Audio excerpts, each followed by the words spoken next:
Sa day 1 ng kampanya, pinagbabaklas ng MMDA ang mga poster at streamer ng mga kandidatong wala sa common poster area na itinakda naman ng COMELEC. Saksi si Susan Enriquez.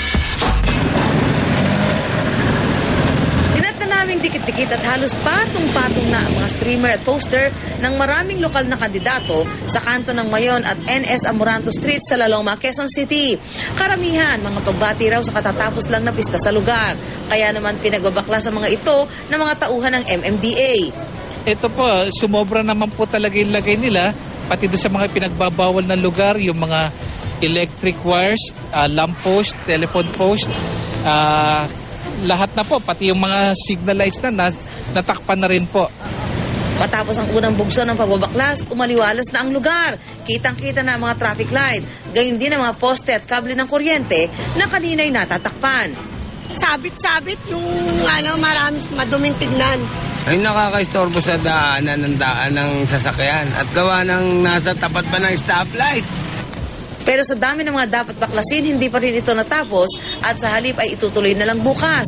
Ayon sa MMDA, gagawan daw nila ng report ang mga campaign material na wala sa mga common poster area na itinakda ng COMELEC. Dahil sa pagkakalam ko, marami po silang nilabag ng ordinansa, lalong-lalo na po ng Quezon City. Meron po talagang nandun po sa kanto ng Mayon at Del Monte, nakita ko na talagang malinaw po pinagbabawal nila dito sa Quezon City. Sabi naman ng COMELEC, simple lang daw ang dapat tandaan ng mga politiko. Kapag wala ka sa common poster area, in violation ka.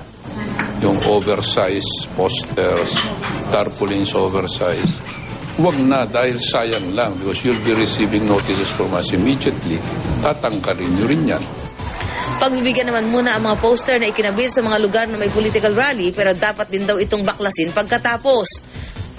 Bibigyan natin ng konting liberality para, kasi ano naman yan kasama sa environment yan kasama dun sa atmosphere ng event. Ako, si Susan Enriquez, ang inyong saksi.